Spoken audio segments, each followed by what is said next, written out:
No one's gonna be able to smize their way out of this one. Welcome to MsMojo, and today we're counting down our picks for the top 10 fights on America's Next Top Model.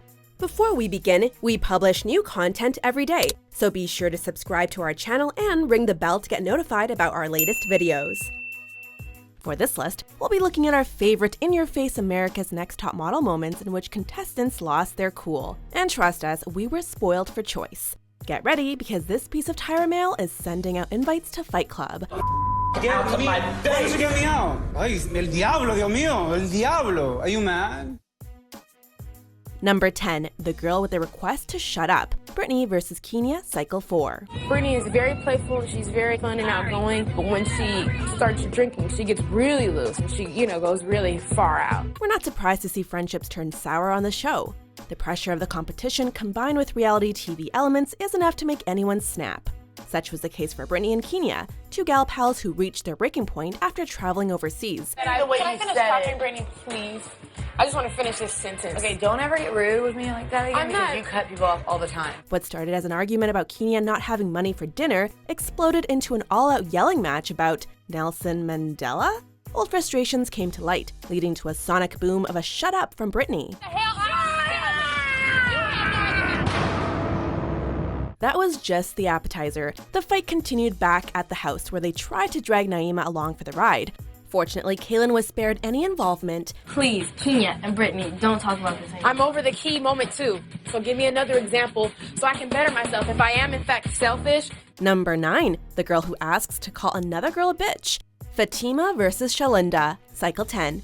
Ah, the casting call. The perfect time to show the judges who you are and get to know your fellow contestants in a calm, rational, yeah, we're kidding, that's not how Top Model works. A lot of the girls here, I feel like most of them are actually intimidated by me.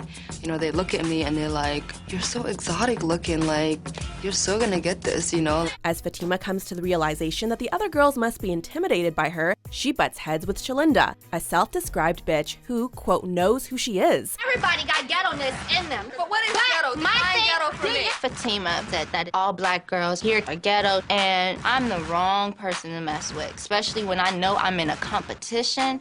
You do not want to get on my bad side. Fatima asks if that means she can call Shalinda a bitch, and well, it goes about as well as you'd expect. We'll answer the question for you, Fatima. No, you cannot, because you don't know her like that. Or Shalinda can yell the answer to you. Either way. Can I call you bitch? I've been called a bitch. No, you cannot call me bitch, because that is not my name. That is not my government name, so you would not call me bitch to my face. Number 8, the girl who calls out fakeness. Dionne versus Renee, Cycle 8. You wanna get up in my face? Bitch, I'm gonna punch your ass in your face. Our number 8 entry has all the elements of your average ANTM fight. Getting in each other's faces, girl A calling girl B a bitch, you know the drill. But what makes this a unique case is that the fight happened after two of the girls made up. Renee had said some particularly nasty things about Brittany, but the two patched things up to the point of being able to laugh about the harsh words that were said. I can't believe you started that. It's so funny. This didn't sit well with Dionne, or Hula Hey if you'd prefer. She called the girls out for being fake, predicting that they'd be at each other's throats, which somehow led to getting in each other's faces, yelling, you know the drill. Stop lying. Why are you telling us we're fake? Because you are fake. Number 7, the girl who beats the tall bitches. Eva and Ann versus Amanda and Jennifer, Cycle 3. There's not a single ANTM fan who doesn't know Little Miss Eva Diva. Short, spunky. I like the competition. I'm excited, but I'm ready for it to get real down and dirty. Always and forever speaking her mind. While some contestants came to love her for it, hi there Anna Banana, others said they should bake a cake to celebrate the bitch leaving the house for an hour after she won a challenge. Should bake a cake on celebration of getting the bitch out of the house for an hour. Of course Eva heard Jennifer say this to Takara and Yaya, and Eva did not take this lying down. Of course, Jennifer pointed out how Eva had called them all bitches earlier. You're like, you skinny bitches. I didn't say skinny, I said tall. So you don't think anybody's gonna hate against that? Of course, Anne defended Eva. Then Amanda got involved, then someone got shoved, then... Phew. Poor Christy's boyfriend surely heard every word while he was on the phone. Hey guys, can you just keep it a little more quiet by the phone? Sorry. It's just my boyfriend can hear everything you're saying. Number 6, the girl who's effing crazy. Dominique versus Claire, Lauren, and Whitney, Cycle 10. Dominique causes a lot of negative controversy in the house. Like, she just doesn't really care about anyone else. Oh, I'm so pissed. Have you ever seen someone and immediately thought, do not pick a fight with this person? Meet Lauren. What, did you think we'd say Dominique? Maybe it was the way Lauren stood up on a chair to yell back at Dominique in the middle of a house-wide argument that gave us a bad vibe. Claire, when you want to talk in front of a lot of people that are just going to antagonize and make you feel you can talk. Despite Dominique being the central focus of the fight, she's oddly the calmest one, as Claire, Whitney, and there goes Lauren at high volume to end the fight with a bleeped-out declaration of who the craziest person in the house is.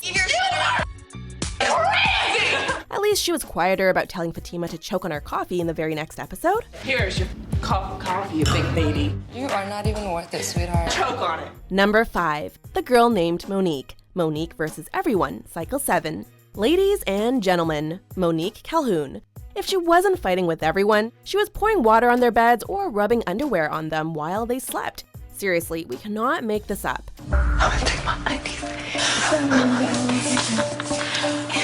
It's honestly hard to pick just one fight that involved her. Do we talk about the time she stayed on the phone for so long that Anshul barged into the room and went off on her? Or how about the time she threw away food because someone supposedly ate her Doritos? There's food in there, Monique. There's food there, there's food there, there's food there, there's food there, there's food there, there's food everywhere. Hard to believe that she was only around for 3 episodes, 4 if you count the recap. We're pretty sure that Melrose and the girls had that party. None of us want to see anybody go home except Monique because she's crazy and we're like, can't live with her. Like, she's impossible to live with. Number 4, the girl who was told to take her place. Tiana, Amanat, and Talia versus Allison, Celia, and Natalie, Cycle 12. After being stuck in a house for weeks on end while dealing with an extremely judgmental competition, Talia reached a point where she wanted to go home. I want to make the best of it. However, it's kind of hard when I'm not myself. And if that means me being sent home, then so be it. But after doing well in a photo shoot, she finally started to feel good about herself. Enter Celia, who decided to reveal to Tyra that Talia gasped so that she wanted to leave the show. Talia did express that she did not want to be in this competition anymore, and she did not feel that this was a wise career move on her part. It's quite unfair for someone who doesn't even want to be here to remain in the competition. Tyra was quick to put Celia in her place, literally. She told her to go back to the spot she'd been standing in. After judging, this led to a huge fight in the house between 6 of the girls. 7 if you count Sandra. Where exactly is she going with this? Me and Talia are literally like standing next to each other on the stairs, not even talking to each other, when this is like our issue and we're just like kind of watching the fight. Like, shouldn't you all like be us right now? Number 3, the girl who is being supportive. Binta versus Courtney, Cycle 23. New host, new station, same old drama. I am pissed off because the only reason she won that competition is because I was standing there and my skin tone was in that video. I feel like the message is not genuine based on what went on the behind the scenes. It's fraud. While reality TV thrives on vicious fights between its contestants, watching some of the altercations can be a bit uncomfortable. Such was the case when Binta confronted Courtney about her challenge win. I'm telling you this. Yeah. Work on yourself. And the next photo shoot is a promise on my mother. I'ma kill you on that bitch. I promise you that. There's a real feeling of discomfort when the fight begins, with the other girls cramped together on their ride back to the house.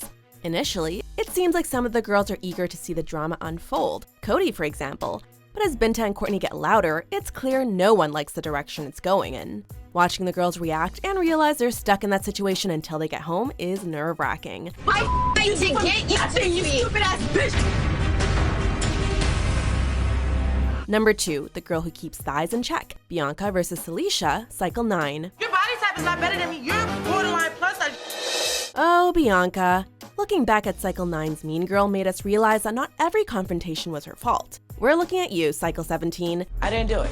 It wasn't me. I didn't do anything to you. I didn't touch you. I didn't yell at you. I'm willing to give up my time. I don't need it. I don't like to argue. I don't like confrontation. That being said, she certainly did know how to end a conversation. A true poet Bianca was if you foolishly tried to come at her. My mouth can get me anywhere. My mouth can get me anywhere. Once she determined that Saleisha had said enough, she responded to the latter's declaration of being the one who was gonna win the competition with the now iconic line of "check your thighs in the mirror and I'm done." Check your thighs out in the mirror and I'm done. Except she actually wasn't done, because then it was Chantal's turn to join the battle. And just please stop messing with Bianca, guys. Shots off. You're the one who got my thoughts off. Binta, you can do that. Don't put your hands on me. You better put your hands up. Before we get to our number 1 pick, be sure not to pick a fight with these honorable mentions. This is what I'm talking about, being a grown woman. You have an opinion you want to say, I definitely want to hear it, but cutting me off is not going to work. That lets you know, I don't understand how anybody can not analyze that from get one. Look at them long, ugly balls. Bitch, you got ugly ass corns. I'm beautiful. Bitch need a perm. That's what she need. So punch me. So punch me. I'm not gonna punch you because it's an automatic. So punch me.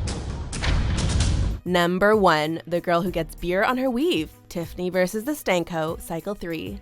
Listen, we stan a top model legend. Tiffany Richardson will go down as the girl who was a catalyst to Tyra Banks' meltdown. But when it comes to full-on bare-knuckle brawls, it's not her moment with Tyra, but her moment with the quote, Stanko. That stank hoe poured the beer on my weave.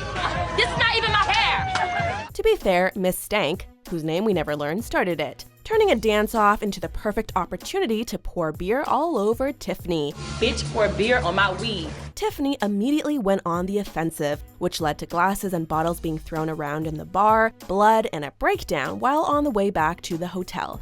You know, just another day on Top Model. I had the evil twin and the good one. So, as we all know, the evil one won. As soon as I turn around, I hear glasses breaking. Oh, no, she did not. Unbelievable. Do you agree with our picks? Check out these other great clips from MsMojo and be sure to subscribe and ring the bell to be notified about our latest videos.